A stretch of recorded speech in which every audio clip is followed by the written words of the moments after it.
Well, Absolutely. I think I've engaged in this conversation back when I was in graduate school. And one of the things, or one of the theories of ideas that came up was this whole idea of Section 8. And how with Section 8, people are frequently moving sometimes, should they choose to. People are frequently changing neighborhoods and communities. So, this idea of owning a community, or this idea of laying roots in a specific place. So, like, this is where we live. I'm growing up here. I know everybody's grandmama on the corner. I know everybody's cousin, because we all grew up. So, we all take a sense of pride in our little areas. So, if I say something to your kid or to your kid, it's just like you saying it because we all have that kind of relationship because we've gelled together through community. And I think that by taking away community rec centers and taking away community meetings and community pride, I love the picture that floated around on social media a little while ago where it showed a picture of everybody being out on like a Saturday morning, like some Comet, like just washing their steps down. It seems like things that bonded people together to make them a community are no longer there. So in this episode of us saying a call to action, what are some things that we can do to recreate communities, whether if it's in schools, whether if it's in our natural community, so that we can build these relationships. I think, Mr. Tony, you talked about building relationships Right. with young people because they will respect you, if they feel like you really care. But how do we go back to that, especially now in a city where kids don't even go to school where they live? And I just want to add to that before anyone start answering is, I was looking at a website that said teens need families no matter what. And it doesn't have to be always a traditional family. It could be a non-traditional family as long as they have somewhere where they can connect. Right. And somebody can really understand what they're going through. As we know, families are going through a lot of heartaches. There's a lot of issues and situations going on. And so my question to add to what Ms. IC is saying is identifying these barriers, but then how do we help rebuild these teens? Because they're going through some extreme stuff. It's not your natural everyday stuff. How do we expect them to go to school and sit in a classroom to be taught when I got all this stuff going about me not being able to know where I'm going to eat? Is somebody going to be home? What's going to happen to me when I leave this building? Because when I come in here, I may get some heat. If I come in here, I get a free lunch. But then after that, then what? And that's what I'm saying. So if I don't go to school in my neighborhood or in my community, and if I'm not sitting under teachers who live in my community, how are we, you know what I mean? Like, is that really the most effective, was that the most effective shift or change that we could have made academically? And, not only that, to be 15 or 16 years old and know 20, 25 people that have died by gun violence, by homicide. I mean, I don't know if I know 20, 25 people my whole life that have passed away from homicide. Yeah, that's true. That's And, true. Right. and so often... It's just a regular part of their life, It's though. Right. just, but that's traumatizing. Yeah. That's traumatizing. Folks, we'd love But to hear from you. try educating the walking traumatized. Right. Or that becomes their normal. That's what I'm saying. So it's like, how do you talk to somebody who's traumatized and you're trying to talk to them like they're normal and they're like, what? Well, your world is completely different from my world. How do we enter their world? And Mr. Tony, you had a lot to share with us before the session started. So One of the things earlier when Miss Isaiah said, I'm going to challenge you, and said she feels though it begins in the womb. So here's my thing, and you brought up Section A. For women to receive Section A, they just have to be in an unfortunate situation. There's nothing about mental health that requires for them to get that. So what would happen if we made that part of the curriculum? Let's educate Oh the my adults gosh. Now that's something right there. about mental health, because And make it a part of the if criteria. if the parents don't even know they have mental issues, right. or they do know, and no one's helping them, okay, their kid comes to school, their kid might get a little help here and there, but they come back home and they still dealing with a parent that's mentally ill. It's so many times I've seen parents in the market that say, get your, and it's like they so out of control in the way they treat their kid. It's like, really, you doing this in public? I can only imagine what you're doing behind closed doors, Wow. Absolutely. We're going to go to the phone lines, folks. Good evening, caller. You're on the air. Hey, good evening. How you doing? This is Charles. How you doing, Charles? Wonderful. I was listening to the brother talk about it, but I too am a graduate from Morgan State, and I tell you this, theater saved my life. And I know coming home from prison, that was the thing that I was able to latch on to, because theater is the only time you get a chance to be two people at one time and not be called a schizophrenic. Wow. And so Now that's good. one of the That's things that good. I've learned And one of the things that I learned about theater, it allows you, because I also take it into the prisons. I've been mentoring and going into the prisons for some years now. And one of the things that I recognize is that theater allows them to see a mirror reflection of themselves while seeing the actual activity that takes place on a daily basis. Wow, that's and what excellent. happens is they might see it, they hear it all the time, but then once they see it through the engagement process, then that's what creates the aha moment. That's what creates a, yeah, I get it, I see it. So this type of ministry is very, very powerful and very, very important. I'll tell you what else, too. It needs to be a curriculum in the schools where we can teach it also within the curriculums. And I can guarantee you, if we do that within that engagement process, we'll see change within a lot in many of the youth. So I just wanted to say I agree with him, and I'm certainly on board with what he's talking about. Thank you so much, my brother. And it's funny you say that because I'm getting ready to put together a press release. I just did a book trailer where I want to send to all of the schools, Baltimore City as well as Baltimore County, and let them know how we can engage theater. That's because right. like I said, in theater, many times they make us do Shakespeare and all these. Yeah. We have our own stories that need to be told. That's right. And one of the things my professor used to always say is enjoy the process. Yeah. And in becoming a character, you get to analyze, what does this character eat? How would this character think? And like you said, you get to see it versus you hearing it. You're living it and you're becoming it. And then it gives you a better understanding of how to deal with situations versus, you know, they want to cut the arts out the school system. So, yeah. And you know what? The engagement process is so critical. And this is one of the reasons why so many of our youth seem to be out of touch with reality, because that's what stagnation does. Stagnation creates that still water within them. And if they don't feel engaged, then they go elsewhere. This is why gang activity, this is why so many other, issues and things that take place is because at least they have an opportunity to be engaged in something. But the moment they feel unimportant, that's where trouble begins to take place in their mind. So, brother, kudos to you. I want to hook up with you, link up with you, and maybe be able to add to whatever you're doing. Charles, are you suggesting, are you putting on the table that theater can actually be something we use to really engage these youth and actually save their lives? There's no question in my mind about it, because what's happened is we're dealing with a silent death that takes place on the inside. Every issue that you find within the youth that take place, these are inner issues. What you see are the symptoms of what's taking place. But what's going on within the cause is because many of them don't feel like people really can.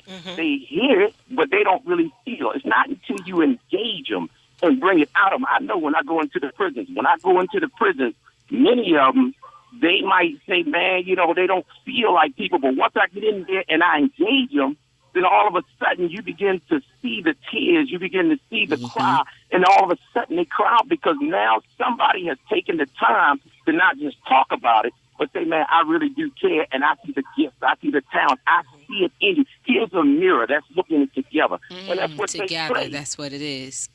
Charles, if you don't mind holding on. Brother Jason, would you get this brother's information off the air, please? Thank you so much, Charles, for your call. All right, God Appreciate bless you you so all. much. God Thank you, bless my brother. Likewise. So, Brother Roberts, what is going to reach these young people? What is it going to take to reach these young people? They got to trust. They got to, the systems, the school systems have to trust the people who's willing to put in the work. A lot of times they won't allow certain people in. So are we then identifying the school system as a problem? School system can be a problem How so?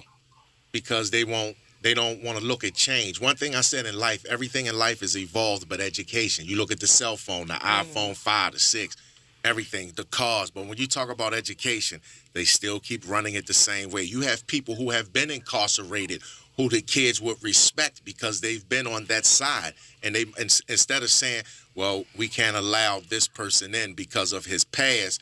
And then that's like saying to a kid, oh, once you mess up, then we'll never accept change. You know, so Especially if their parents have that Yeah, same yeah, background. same background. That communicates a very strong message about adults with those types of mistakes. And if you're listening, I definitely want to make sure that everybody knows that no mistakes are ever final or fatal. The only thing that That's good, pronounces Ice. finality and fatality is when you quit. And when you quit, that is your finality and your fatality. Every day is a brand new day to start fresh. So Absolutely. I think that was Absolutely. important to All say. No doubt about that. What a powerful affirmation. Miss Event, what is it going to take to reach these young folks? I agree that the school system can do better. But here what I found about the school system, most teachers outside of social workers don't even get a course in how to, in behavior health. That is true. That is absolutely true. So they are not even equipped to identify any signs and symptoms of behavior problems, mental health. They put every kid in one category. He's a bad kid. He's a bad kid. Right. As young as 4 years old, I go into the school and work with the parent. Yes, the parent has a mental health issue, but even when they have mental health issues, they have enough about them to care that they want their child to do better. They want their child to go further than they do. So when they come in, yes, they're excited. They have high behaviors, as I call it, because they're trying to figure out how to communicate. So one of the things I do is help parents use a voice of empowerment, empower them to be heard. Because it's not only the storytelling, but how you tell a story. And the teachers, we encourage the teachers here at the district to take courses, either youth mental health first aid, which can give you signs and symptoms of where you need further assessment. I work with the Children's National Hospital, where the pediatrician didn't get trained in behavior health. They only got trained in medicine. So I work with those folks, those pediatricians, and encourage them to have a conversation within that 15-minute time slot to ask that parent when she's trying to describe behavior of their child. Maybe you need a mental health assessment. Here's a number that you could be referred to. It's going to take a lot of unraveling and a slow process like it took in us getting to where we are. I agree with Ms. Jones who said it take a village. We need to become a village and not talk about being a village. Because what we at Total Family Care Coalition, we have people who have lived experience, who've been through systems, who have children that have mental health. So we know, because we don't need everyone to keep telling the same story and not getting a good result. And we do ourselves as boots on the ground, because we stay with families until they get some resolution. Usually the government only have 12 to 18 months. That's what wraparounds say. They have a lot of programs that does not work. So his people, like I heard the professor saying, someone who has lived experience to come in, who have the humility, who have the understanding, has the eyesight that can say, I've been there. Let me help you get through yours. I have a question for the panel for On the Couch Radio. Oh boy. with all of y'all experience being in the field, certified clinicians, social workers, do you think if y'all put a curriculum together, the school system would have y'all come in, pay y'all to educate teachers and other administrators on recognizing the signs and how to better deal with these kids? I almost would say no. I would say no as well. And I'm going to tell you why. I can't even get into Baltimore County to provide therapeutic services to my clients because of all of the political red tape that's there. What they tell you in Baltimore County is if you want to provide services to a client, even if it's your client, then you have to see the clients that I tell you that you need to see, and you need to get permission from the head Baltimore County, which is over in Towson. Now, Baltimore City, probably so. Baltimore City is very accommodating. They're like, listen, whatever you can do to come up in here and help, like they open up their doors, they provide office space when it's available in the school system. It's something about the political climate in Baltimore County that, for me, I just don't want no parts of, because it does not appear to be in the best interest of the students. I remember, I think I spoke with you offline, there was a situation that happened in one particular school in Baltimore County. I rallied around, talked to the kids, taught them how to empower themselves, how to speak up for themselves. My husband and I, we provided vehicles to get these kids to the Board of Education for them to express themselves to the superintendent at the time. The next day, these kids systematically started to get suspended with random charges being pinned on them. So there's a lot of murkiness and a lot of shadiness in the waters in Baltimore County that I don't want any parts of. And, and I would say no as far as Baltimore City is concerned because, they go through, the school system in general provides a lot of training for teachers as well as, school social workers, school psychologists, all service providers. Now, whether it is implemented is one thing, but they will say, and I'm quite sure, well, we provide that training or we provide those resources or that support embedded in our staff development process. We're going to go to the phones, but that's the other thing. Just because someone receives in-service training doesn't mean they're walking in their gifts. Absolutely. And they know how to implement what they've been given. Right. Because it takes a certain level of skill. That's why I said y'all should. Well, But even outside the so skill, you already know. But even outside the skill, William, I think it takes a certain level of heart and a certain level of want to. Absolutely. You know, because to be honest, mental health is really just having the ability to just build a relationship with someone, meet them where they are, empathize with them, stop judging them, and just empower them to be the best person that they can be. Right. But we get so caught up in our stuff of who we are and who we think and how we think the world should be, we don't know how to put our glasses on the side to accept people the way that they are. That's really the real issue. That's the real issue. But I know we got a caller on the line. And the political Real red talk. tape And that you the were talking political about. red tape. That was powerful. Yeah. We're going to go to the phone lines. Caller, you on the air. Good evening. Hello? Good evening, caller. You on the air.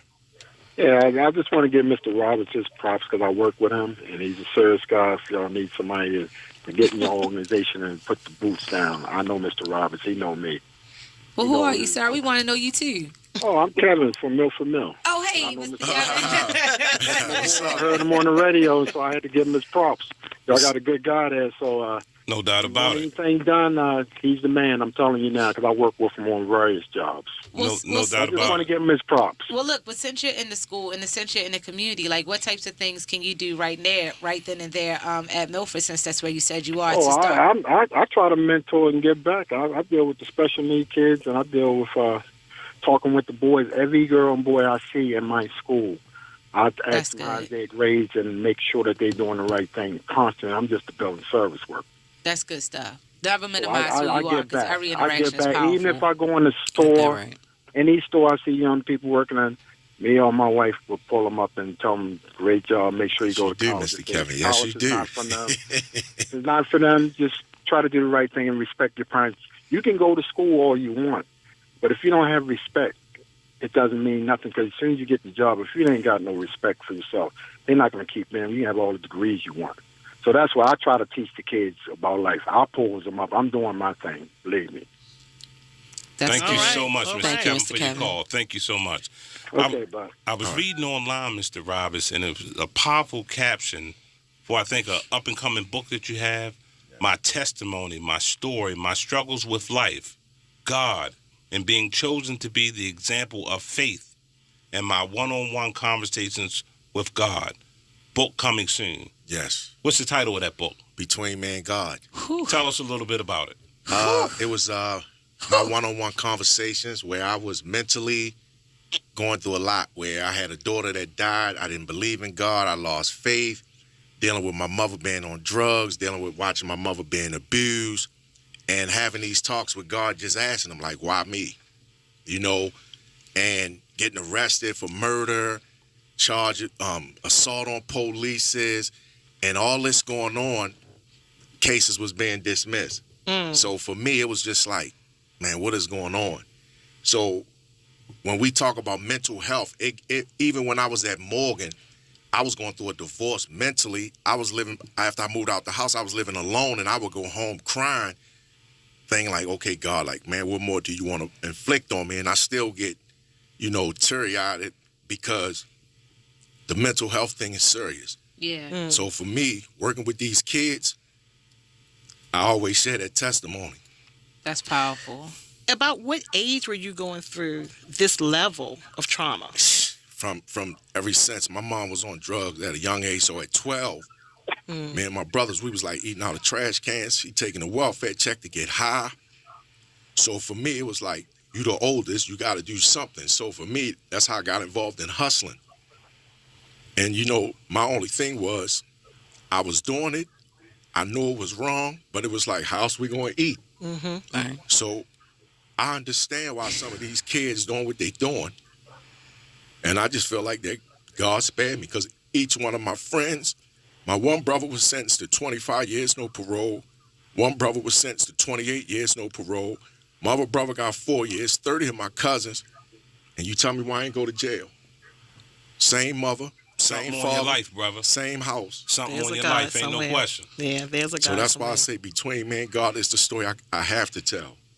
'Cause And a I lot tell of you people, what, I they got won't chills understand it. going all up and down my body. That's I tell you powerful. what, Brother Roberts, is that book right there is in and of itself is going to be an intervention for the young Yes. people. Right.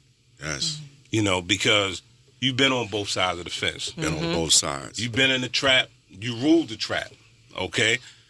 You being able to talk to those brothers that's stuck there right now, put a copy in their hand. All of them might not read it, but it's going to be some of them. Yeah, that's the goal. When will this book be available? I'm hoping before Christmas. And how much are they going to cost? I'm on probably $10, but knowing me, I'm probably gonna give a lot of books away in the school system. Put me down for 20 copies. Yeah, I was getting ready to Put me say. down for 20. Put me down for sure. 10. Yeah. Because I find that those Absolutely. kind of materials are very effective when I'm Very working with young effective. people. Yep. It really touches them to be able to really begin to see. Because we deal with the CBT strategies of rational, irrational thinking processes. And when they begin to kind of walk through it and then see a different ending, it begins to develop their hope. And especially when you can talk to them about, but what's your gift and what's your talent? Most of the time they'll say nobody ever asked them. Right. Yeah. Nobody yeah. ever asked them that question, so they don't even have a clue. But as you keep asking them, they start digging and they start really feeling and beginning to feel the love that you care enough to ask. And I think that, our kids are used to being talked to, And but not it's the with. practical Yeah. application that we really need to be able to impart to them and to model for them. Yeah. Right. Right? Mhm. Because you can tell me how it looks all day long or Right. what it should be all day long, but tell me how it looks. Tell me how it may look with me in that equation. Yeah, Right. Not yeah. with other people, Right. but with me.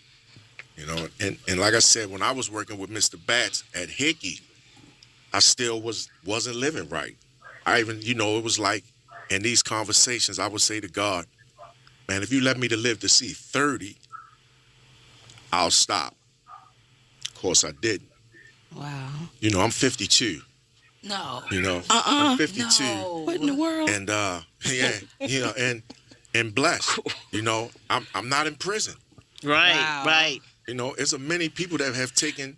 And I can tell you don't look like what you've been through. Thank No, you. Not Yeah, at no all. doubt Not, about it. at I all. wouldn't have thought you were more than 30, I need to see a 35 driver's years old. license or something. Absolutely. This some bull crap right here. We're going to wrap this up. We're going to go to the phone tell lines. Caller, you have 30 seconds. Thank you for joining us. Thank you. So, once again, my name is Greatness. To piggyback on just connecting with young people and how we can change, a lot of times for me, growing up in the foster care system, I had a lot of people tough on me. And me working in the foster care system, I always set a higher standard, even though I may have people say, well, these young people is never going to meet the higher standards. But when you get those young people to call you and say, well, Mr. Emmanuel, I appreciate you because I see what you were talking about and I get it now. Young people get those aha moments, and they may not get it right then and then, Right. but they may get it later on in life. And I know for me, even at 33, I'm still having aha moments from when I was a child. It Thank wasn't you for the so Leon much. Calls, the bat. Thank you so much. We appreciate you for calling. Miss Event, 30 seconds or less. What would you like to leave with our audience? Well, I just want to say thank you for inviting me to this powerful conversation. And I think this is a conversation that needs to continue. The more people hear how you can have resilience, how you can overcome shame and fear and be the person you're destined to be. And that's what I believe. And it's through these conversations and hearing other people suggesting how to support us, support the parents, support the youth. And you're right, to claim your vision, your village. And the village looks different for everyone. Thank you so much. Mr. Roberts, bring us home. 20 seconds. Give it to God. Bam. There it is. There it There is. it is. There Thank it you, is. folks. Thank you for joining us. See y'all next week.